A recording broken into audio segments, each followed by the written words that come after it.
church was requiring her to, she was asking for help from her church, and their church was requiring that form be filled out and sent, given to them before they would help her. I can hear your cat. It's cat in here. Had you already started the eviction process, or like where were you in the process when you got that form? We have not, we've just simply foregone eviction process completely. So, while this COVID's been going on.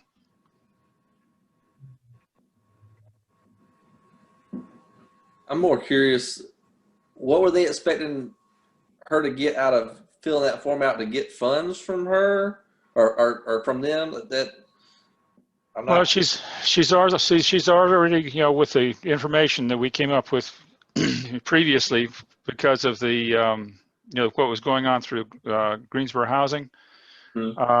She went through them, and they gave her probably about half or a little bit more than half of what she still owed.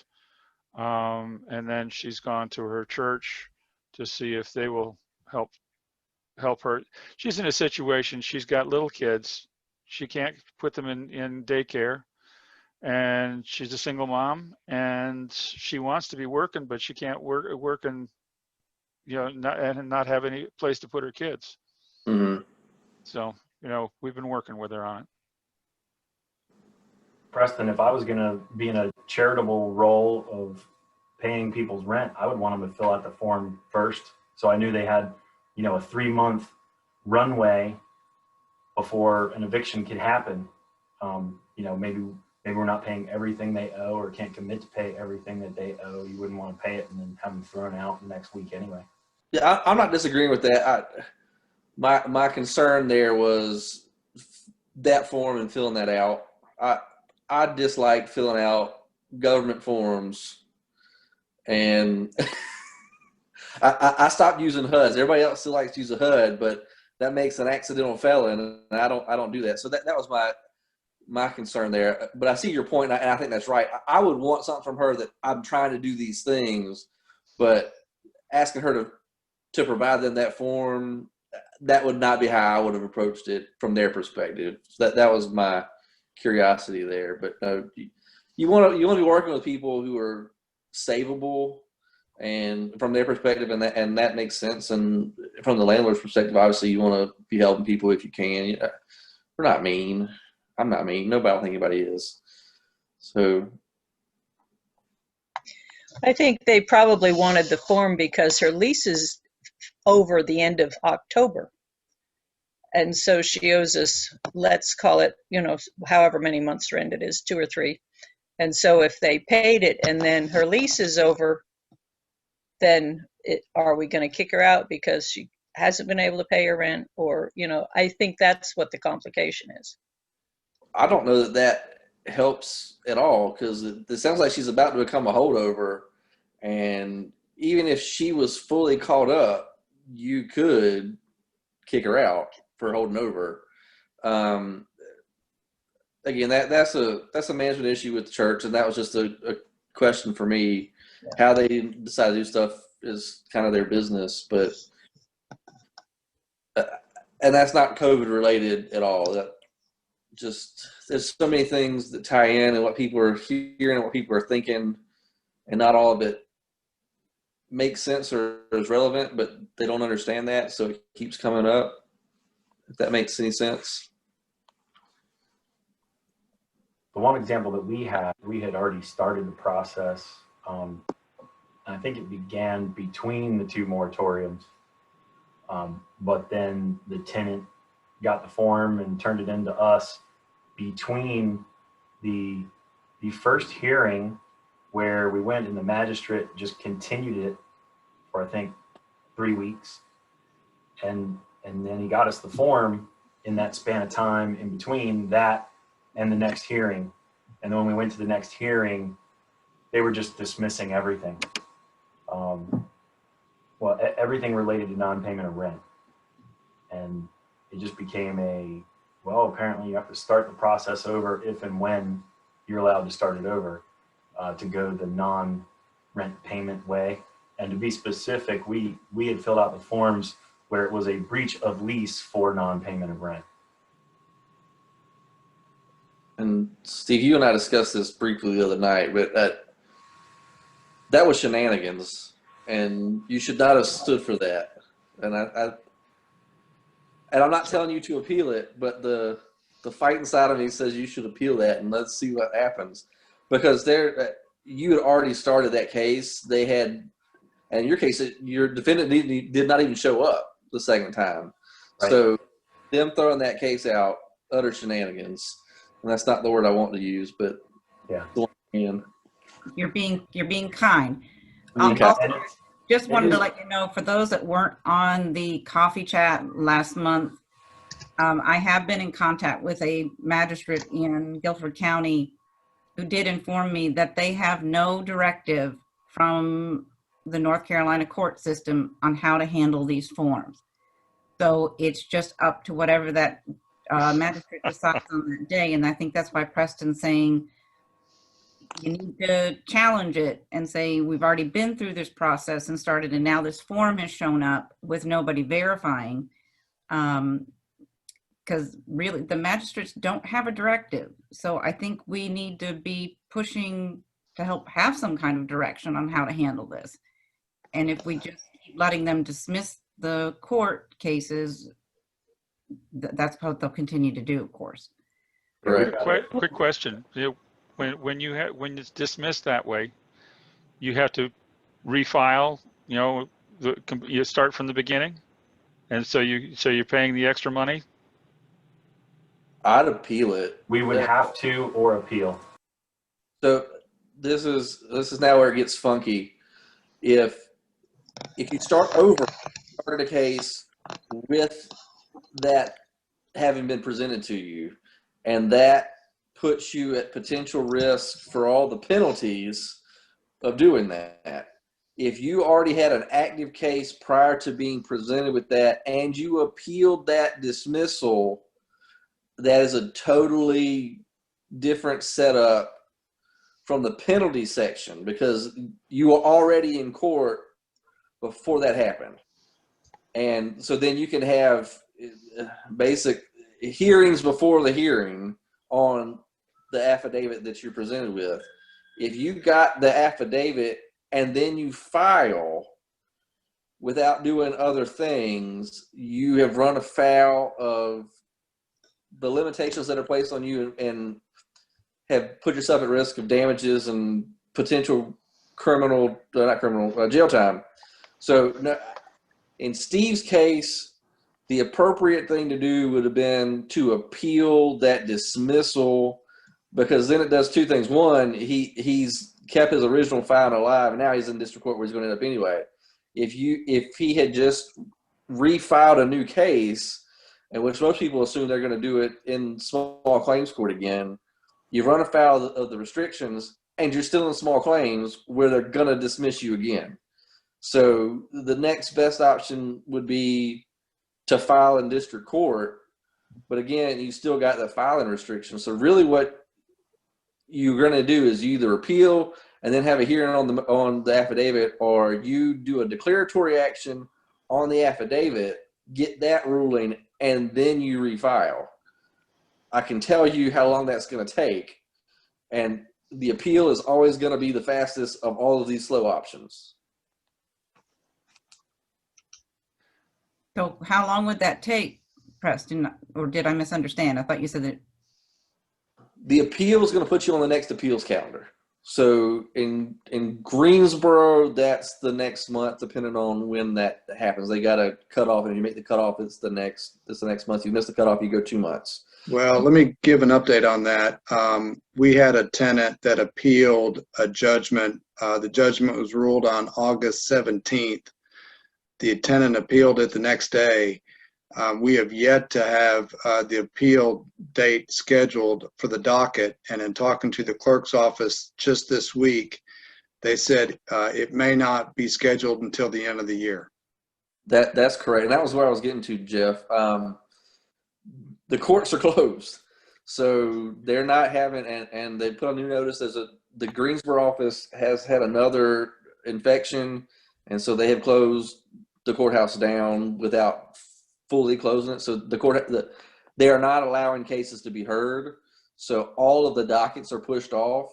So that 1 month, 2 month, that is when things are being heard, but they're not hearing things and they keep shutting them down. And so I don't know if they'll hear anything at all this year, because there's a good chance they'll, on a normal schedule, not hear anything in December anyway, on the appeals calendar. So that's the kind of issue that you're running into, but that is still going to be the fastest way currently, in my opinion, to get in front of a district court judge to have one of these things heard. Because if you're filing a declaratory action, you got to get in front of them on the regular docket. I have no idea when that'll happen. I do have another question. So in our case, with the end of the lease coming up, if she refuses to leave, quote unquote, we're still in the same situation. It's the end of the year before we get anything to go with. If I can chime in, I would say they're scheduling small claims actions I mean, you'll get a court date within a week. And if the tenant held over, you're seeking possession based on a holdover of the lease, not an unpaid rent situation. And I'll be curious how the judges interpret, even if the tenant provided that COVID documentation, how the judges will interpret that very situation of a holdover versus an unpaid rent situation. But you can certainly go ahead and schedule it in small claims court and see how it plays out, but it would be reasonably soon. Yeah, so they're required, once you file that, to put it on a calendar within 2 weeks. So that's why those are happening. It doesn't mean they're going to get heard, but it means that they'll put it on a calendar, which is why they're still in the small claims. And yes, as soon as it's November 1st in that situation, she's now a holdover, and you're filing for a holdover status. You can also ask for damages for all of her unpaid rent, and that's a separate matter. I have not had anything that's come through this way, but it's my understanding that the holdover cases are still being heard and they're still moving them out because it doesn't affect anything other than non-payment of rent. So they can give you that form, and if you're not doing that for non-payment of rent, it doesn't apply. And I've had landlords at larger complexes who've been stymied by the non-payment, and so now just nobody's going to pay the rent because they can't get out, who have done batches of holdovers to kind of remind people, yeah, we can still get you out. I haven't heard anything back on those, so it's my understanding they're going through. Otherwise, I'd have gotten a call. I can't confirm that for everywhere, and that's not a guarantee that you'll be fine, but I think that if they were dismissing, if Steve's was a holdover and they dismissed that, that's one of the ones that you take up to the Supreme Court kind of thing. That's just what it is, because it's so far of an overreach that it doesn't make any sense. And that's Thank you. forward we're initiating with example that we have. We've got a tenant that historically has recovered from getting a little bit behind. So we're really rooting for him and wanting to work through it. But at the same time, we're giving him his notice. He's on month to month. Then it'll eventually become a holdover situation.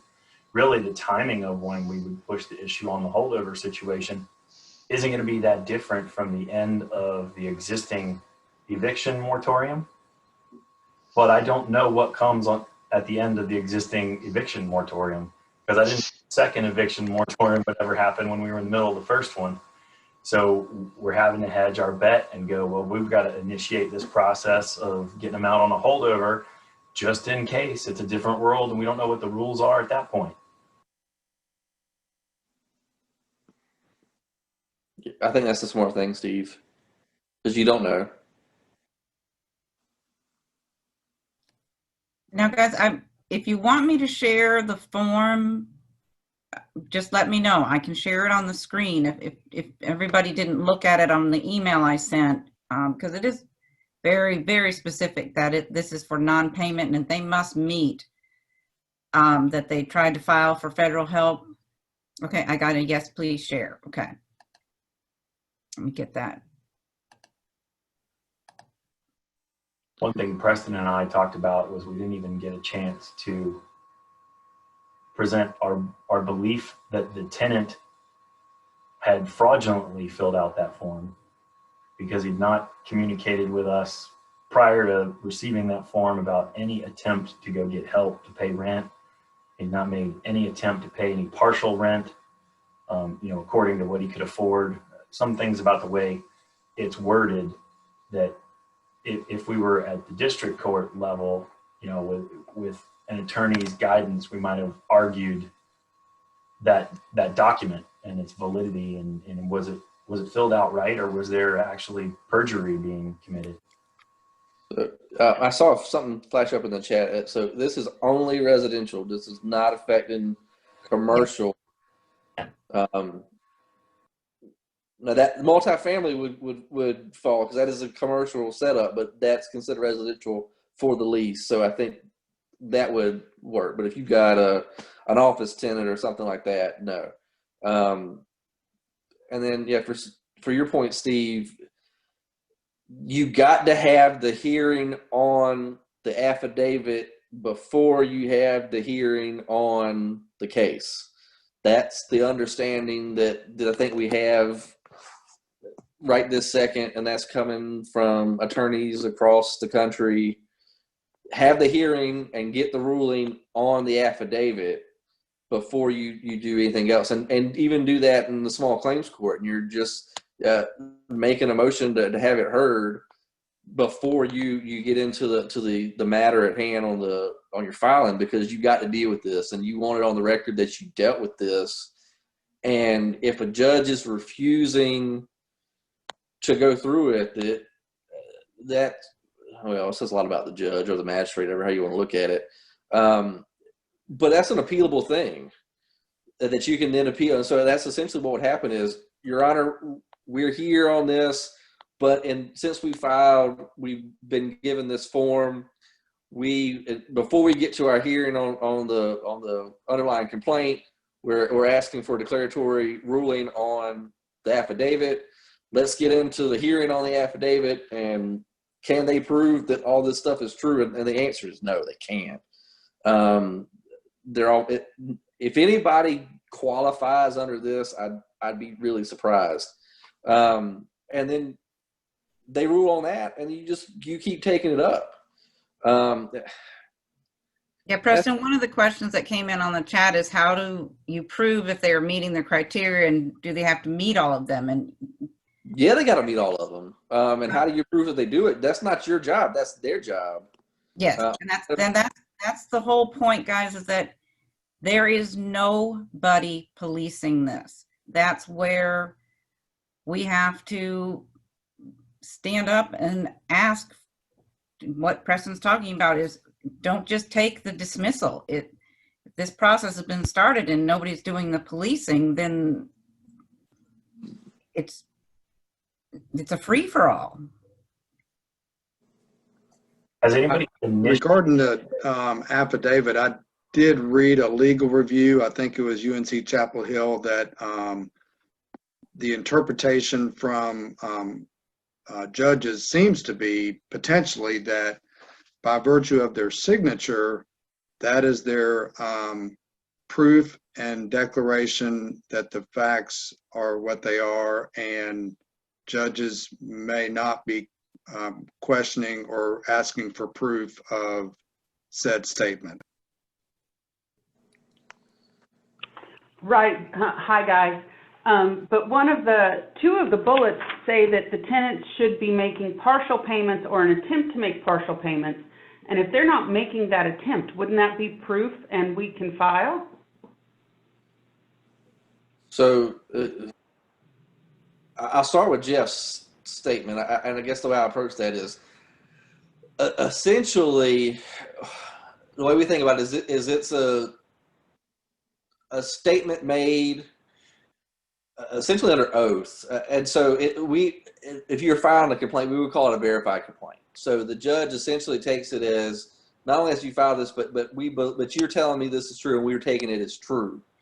And so from a summary judgment claim or request, the judge gets to essentially, and again, this is not really an answer, which is what they would normally, how that would normally apply. The judge will take it as, if everything on this is true, then I can move forward.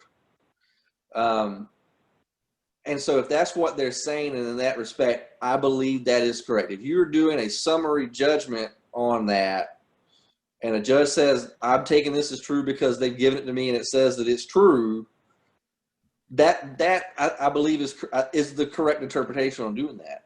If you're doing an actual hearing on the merits of it, then they don't get to and you're asking for a ruling on the merits. I don't think they get to do that. Again, this is where the idea of, at the lower levels, they're going to rule ever how they're going to rule. And someone somewhere is going to be the person who's going to take it up to the next level. And from our district courts, it's the Court of Appeals. Somebody's going to have to do it. And until that happens, everybody's going to do whatever they want because that's what's happening. So I don't want to say it's dicey. Everybody has somewhat of a good argument for it against this, which is why there's such confusion, because nobody at the top has said this is the way we're going to do it yet. I think that's the answer there, Jeff. And so that's going to depend, and that comes to knowing the judges that you're in front of, or the magistrates that you're in front of, and knowing what it's worth to you to be that person who's willing to push it up and deal with the consequences of doing that, and the time and everything else. Karen, you were asking about, repeat your thing, Karen. I just slipped my mind. That's okay. If they have to, and they've sworn that they're meeting all of the criteria that's on this document, and of the ones that I am able to prove, I can prove that they're not making partial payments as it's directed here. Can I not take them and file for summary ejectment?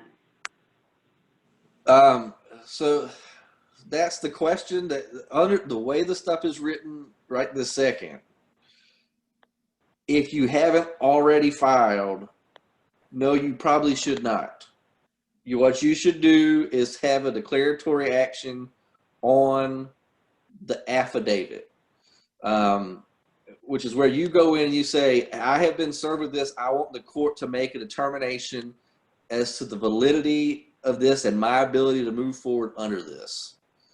If you don't do that first and you just file for the summary ejectment, then you put yourself at risk of the penalties and the jail time, yada, yada. So, And guys, remember that the penalties, and if you need a full copy of the CDC moratorium, I've been through it and highlighted areas, and what he's talking about is can be a jail time or a fine up to $250,000. Now, the fine also can go back to the tenant for jail time and up to $100,000 for lying on this, but you know they're not going to go after the tenant. That's where we have to be, where everybody's getting nervous, is because of that $250,000 they're talking about. Sorry, Preston, I didn't mean to interrupt. That's fine, and that's what's putting a lot of people off. And Jeff, I get snippets from things across the country, and so what's happening here in North Carolina is really what's important to us at the moment. But in the scheme of things, it's literally across the board. We've got attorneys who are going into court and straight up demanding to be heard and doing many trials on these things, and making them whip out their actual income statements and all of their bills and everything else. And okay, well, you got this money and why haven't we received that? Where are you showing that you've tried to pay us anything? And that's what really, I disagree, because I think the form stupid, but that's what needs to happen from a legal perspective is you go in and you make a determination. Do these people qualify for this? The same way we do kind of with the Civil Service Act. It's important when it applies. And when it doesn't apply, it's not important, and we should move on. And even if, and I say that way because the civil service is really the best analogy I can come up with, because we as landlords are saying, hey, they don't qualify, so we can move forward. And they let us move forward. But if we misstated that and it turns out to be true that the Civil Service Act did apply, then they come back and they fix it. And that's the way I see this applying. That this should be the same standard. Hey, they've said this, so okay, cool. But now let's figure out if this actually really does apply. And if they're not doing that, they're not meeting their real burdens. But again, it comes back to where people lie, I guess, on the spectrum of wanting to help out and how they're going to apply. Because the law is not for you or against you. And the people who apply the law shouldn't be for or against you. But if you give them the opportunity to hang their hat on something like a summary judgment claim, which they get to take it as true if they want to take it as true, versus a declaratory action or some sort of hearing where they don't get that option, they're going to, and so it seems, rule in favor of the tenants because that is the easy thing for them to do. It makes people feel a lot better, and it fits inside the little neat box, and I can go check. I think that's really what it comes down to. Yes, Preston. and the media is going to be pushing for the warm and fuzzy story, not the that landlords need help as well. Oh, yeah, Preston. we're always going to be the big bad monster. Oh, yes, of course. Preston, or maybe Steve, I'm hearing something that I haven't heard before, and I'm curious what's the process of having a hearing to, was it you called declare that I have standing? Declaratory action, or Yeah. What's that process? How do you do that? the uncomplicated answer is you file a lawsuit essentially against the claim, and you notice so you kind of file a complaint against your tenant in regards to this statement that you've been given, and then you go to court and you ask the judge to make a ruling. So it's court, not magistrate? No, it's straight up. It's at least district court. I wouldn't be surprised if an attorney said you need to go to superior court for this. I don't know that I would want to do that myself, but given everything else, that might be the right answer. I don't know. There's some question, and so we get to, and then that again that comes back to the law's not for us or against us. We can do whatever we want, but the law is the law. When we want it to be this way, it's this way. When it's this way, we need it this way. My gut reaction is because these are tenant-related claims and they're simple claims, the district court is probably where I would try and file. Because of the nature of the matter, it arguably probably should go, and real estate related, it arguably should go to superior court. People who are more comfortable in superior court are going to want to go there because they know that, and again, that comes down, I know the judges. So we've got guys who only practice in district court, and we have guys, girls, attorneys, whatever, who only practice in superior court. And so that is going to determine where they want to file, at least initially, other things notwithstanding, because we know who to put it in front of to get this heard the way we want it to be heard.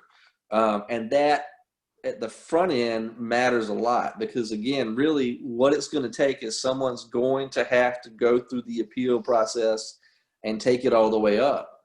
And when I say all the way up, I mean at least through our superior court here in North Carolina, but really through the U.S. Supreme Court. And there are people and organizations in the nation who are looking at the cases as they come along to actually push that all the way up. But somebody's got to do it, and so each one's just going to kind of play off of that. But yeah, so that's not my pocket range. well, and that's the rest of that. It's there's a cost associated with it, and for one tenant, it's not worth it. It's really just not. I'm sorry. If I can make just one observation, and I think this is true, but that, okay, say a tenant is past due for rent. If they do not present you with this COVID letter statement signed, they are not protected against eviction for non-payment of rent. So Correct. you could pursue an eviction for non-payment of rent, and when the judge asks if you've been provided the sworn statement, no, you haven't. So they're not protected. So you should potentially be able to move ahead on that. Correct. Has anybody initiated a summary ejectment, like put your forms in since the beginning? We have not.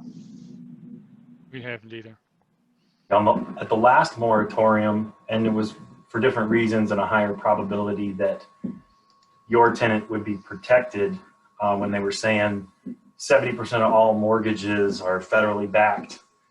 They were just turning the documents away if you tried to file an eviction. What we don't know yet, because we haven't had another tenant reach that point of needing to do it, is are they even allowing us to start that process yet? I think the answer to that is yes. It seems that I've had an example that we have filed and they haven't stopped us from filing, because at the clerk's desk, they're not qualified to say whether we have or haven't received the COVID statement.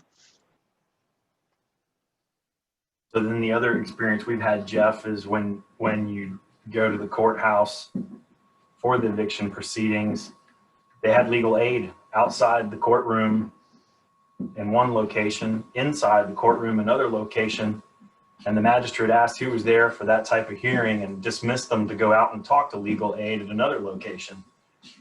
So the magistrates were actively getting the tenants to somebody who could hand them this form and say, here, sign this.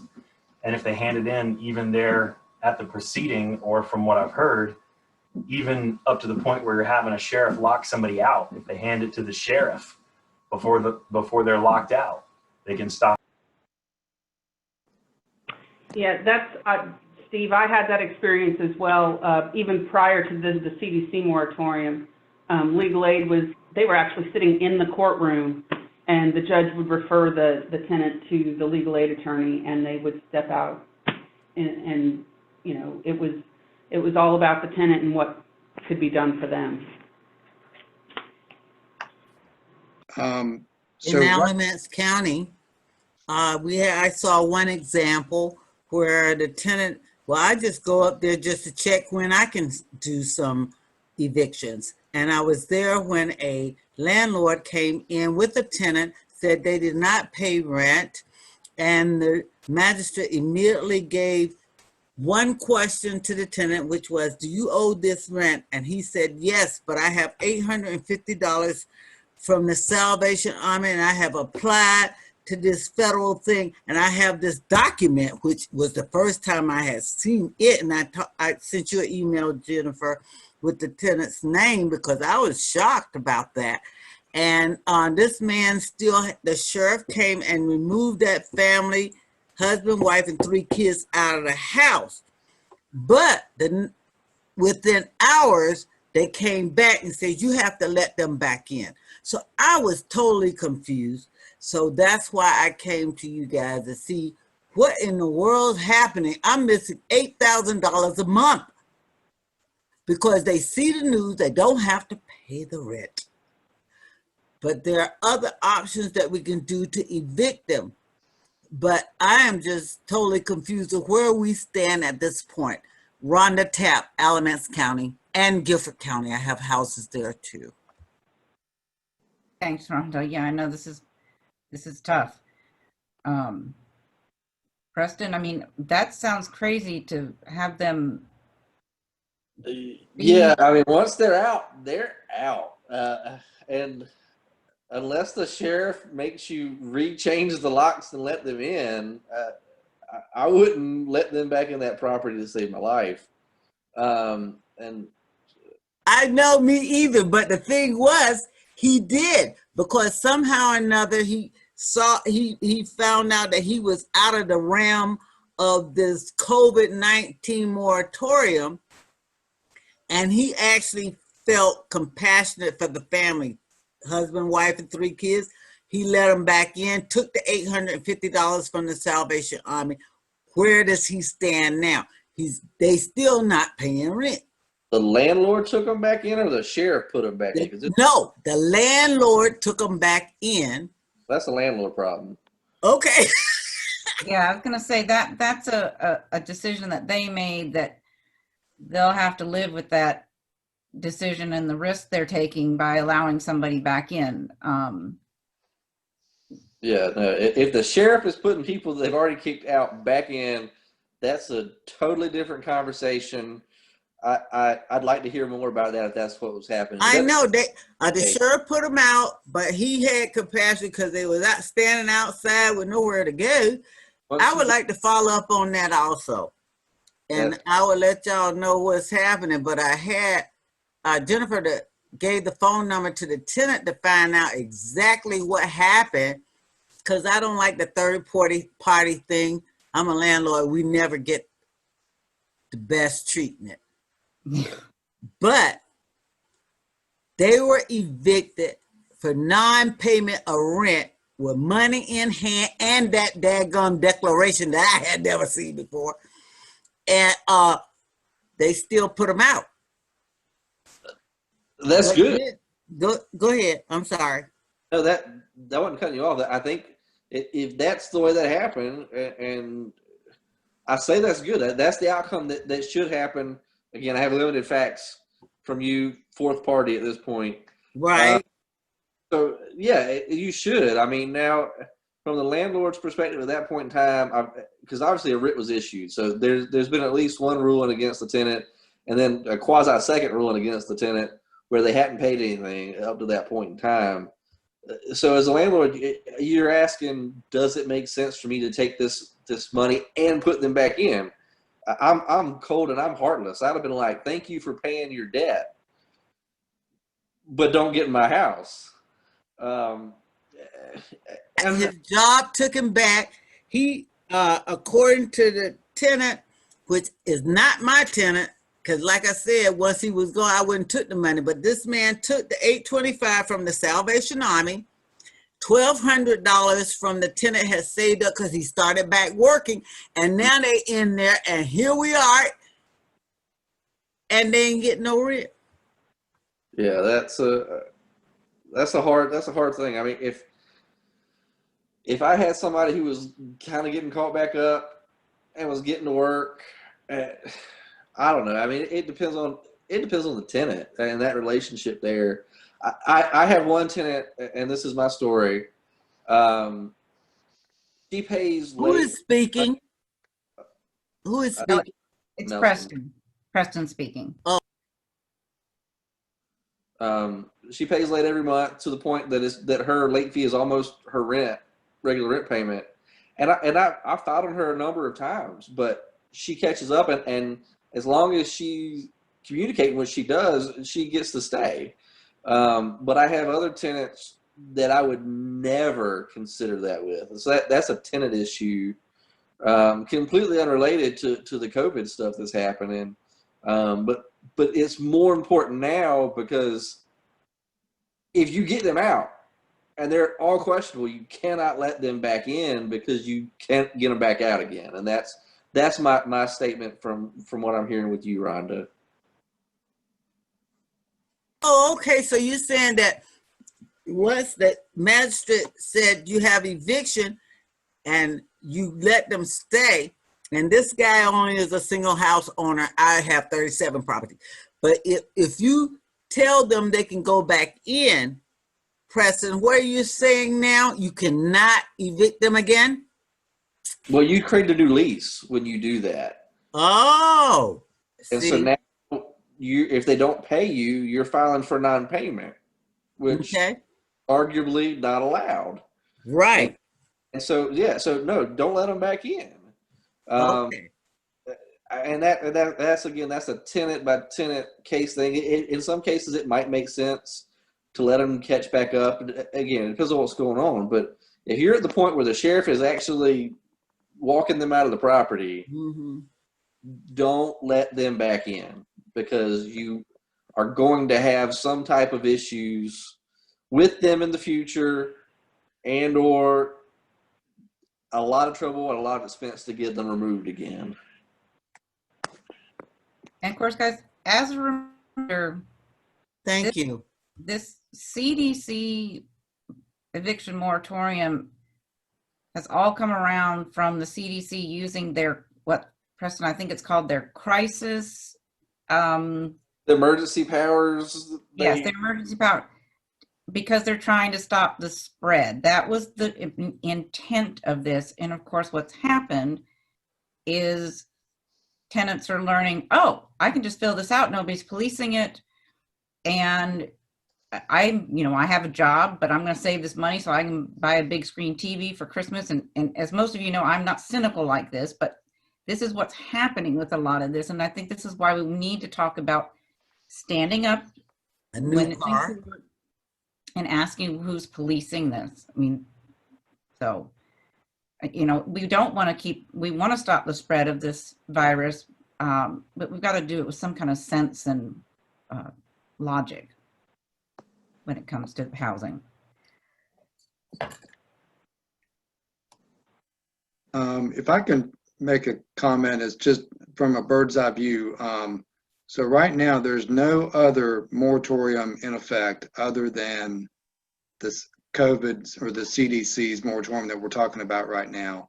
I'm hearing rumor that in the presidential campaign that there may be a 12-month moratorium effective January. So it'll be interesting. I'm not going to play the what if game, but I think the good news is I was trying to point out is that there's no other moratorium in effect except for this CDC one right now.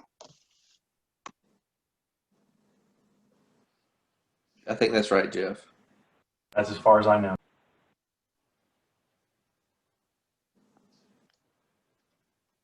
Well, I'm learning from you guys, so help me, because I haven't done a thing, losing money every month. Have them come, they're getting stimulus, they're getting Social Security, not Social Security, but unemployment, and then they still come up with, I'm not paying rent, and no, don't add any late fees. I'm hearing all of that. So I've been sitting back, and remember, as a compassionate person like my girlfriend that just rented to that guy and his family and then got her back in there, I have to say something to her. I have to say, you are compassionate. We love human beings, no matter what race, color, where they came from. You rented to them in truth and honor that you give them a place to live. Now they're living there, they need to pay. So she took the eight something from Salvation Army and another something that he had saved up, and now this month, no rent. So I'm saying that we have to be compassionate, but at the end of this moratorium, these mortgages and our clients have to be paid. So don't let me get started. I'm in Guilford, Alamance County. You guys got more going on. That was just one of my girlfriends that has 4 houses and she thinks she knows landlord law. But this is what she did. And I was just in the court to see what really was happening. Because I really like to know what's happening in the eviction court. What's happening in Guilford County? They're not meeting. Yeah, they're closed now, right? Yeah, the new sign today is, I think, through the 16th, so that's the end of the week because of in Greensboro. So the courthouse is open and you can conduct some business, but the courtrooms and all the related hearings are essentially shut down. I say that there have been and can be, for some things, essentially virtual Zoom meetings with the court. those are disfavored, at least by the attorneys. So we're pushing those off. I had the opportunity for one about a week ago when opposing counsel and I decided that we weren't going to do that. And so, yeah, functionally it shut down for everything. But again, and I said this earlier, the small claims, the statute says they have to put it on a calendar. So they have to at least try and have that in some fashion under the law. They do a batch continuance. I think they meet that burden, at least arguably. Not really, but from the court's perspective. And so I don't know. I don't have any pending cases right this second, so I can't speak personally. Well, in Alamance County, I was there because it was me, my girlfriend that owns the house, and her tenant. And they had the big sign. Of course, we had on our mask, and they had us sitting so far apart, the magistrate, the sheriff, and the recorder. And that was it. But they were doing it, and they have been doing it. I showed up for another young lady, and I was number 6, so I couldn't go in. So yeah, they're still doing evictions in Alamance County. Okay, that's now, I've got Joe Steele. You raised your hand for a question. Joe, you want to ask your question or your comment? Unmute, Joe. Well, he's unmuted. Joe, we're not hearing you. This happened with Jeff Sims before. If you have your mute on your phone or your computer, that might be why we're not hearing you. You can also type in your message in the chat area down at the bottom where it says chat, and I can see it. And Jen will ask the question. Preston, I've got a question for you. Ma'am. Those of us that are looking to buy rental properties that might have a holdover tenant or might have a tenant that we don't want. And let's just say we get the property and we go to the closing and we want the tenant out. How are we going to get that tenant out? File for holding over. That's the short answer. The same thing you would do if it was one you already owned. They have a lease. Yeah, they have a lease, and you wait for the lease to run out, and you kick them out, or you find another violation that lets you back in. I'm laughing because I see a lot with investors where the leases, there may or may not have been a verbal understanding, but somebody can whip out a sign writing from 20 years ago that doesn't cover a whole lot. So it just kind of depends.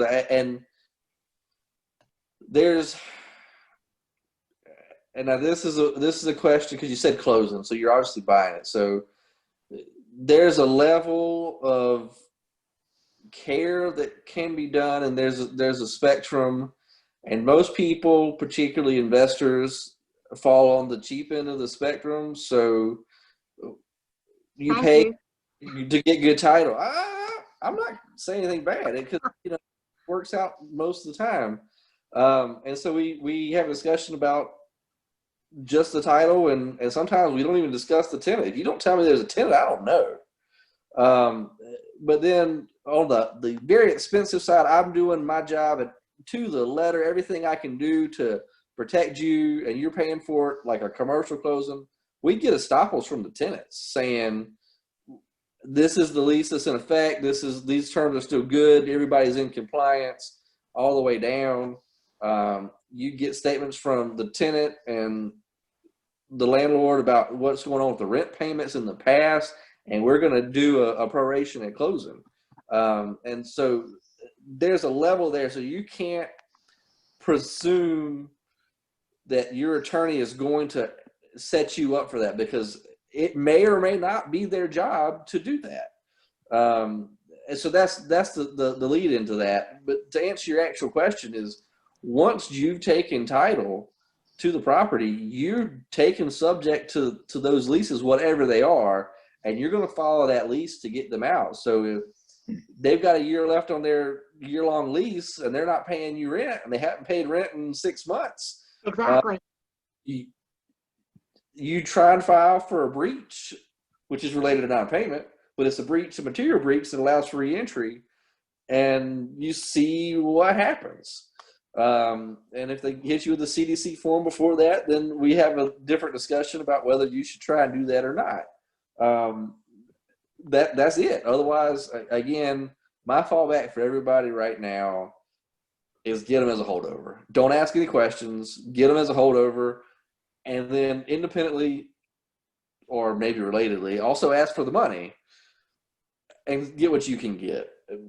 And that's the only way to deal with it. And so you need to be in the position that when you buy right now, if you do not have a fully performing property, like 110% performing property, that you need to be comfortable to sit there for a year, potentially, maybe a year and 6 months if you really, really are unlucky and they just signed a new lease, to not be paid to get that. You're not getting a loan because not based on the property's performance. You can get on your personal stuff, but you got to go in knowing this, that potentially at the absolute worst case, a year and a half from now, you just held that property rent free when you bought it. And so you got to take that into consideration when you buy and in your planning purposes. I'd still buy them. But if you're telling me that you got a problem tenant, I'm going to pay you a lot less because I'm factoring that income loss into what's coming in on my.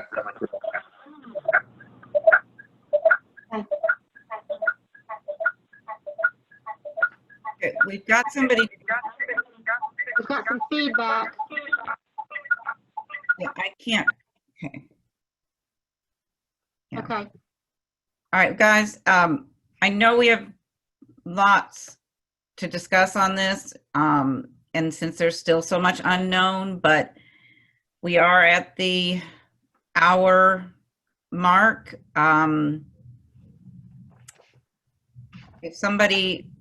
If you have a question, can you just ask it now? I would just like to say to Andrea that I have several properties in Alamance County that are ready to be sold, and they're all rented with 5+ year tenants with no maintenance required. Please give Wallace Investment Realty a call and we can talk. Because you don't need them like, what's the Attorney Nelson said, no. I started to say, You do you need need a the good good real ones. estate agent? Do you need a good real estate agent? Okay. I'm a real estate agent. No, my owners are just waiting for me to find someone because that's how passionate we are. We keep our tenants, we keep the places, that's my job, keep the places clean. And they're looking to sell because they're now in their 70s and 80s and 90s. Okay? Okay. Thank you. All right. Moment. Okay, Jen? All right, guys, I think if nobody's typed anything in, I'm looking to see if I've got any hands raised. And Joe, I'm so sorry we didn't hear you, my dear, but hopefully we've answered some questions. This is all still very muddy, but I'm going to turn this back over to you, to Miss Andrea, to go out and close our meeting, okay? Okay. Thank you, everybody, for a great meeting. We got a lot of questions answered. Just a reminder, there is no coffee chat next week. Our meeting next month will be with the City of Greensboro and the receivership program. Email Jen at info@greensborolandlord.com if you would like a copy of the CDC Eviction Moratorium, and if you have any suggestions for our board of directors, for president or vice president. And we hope everybody has a great weekend. Thank you for joining us.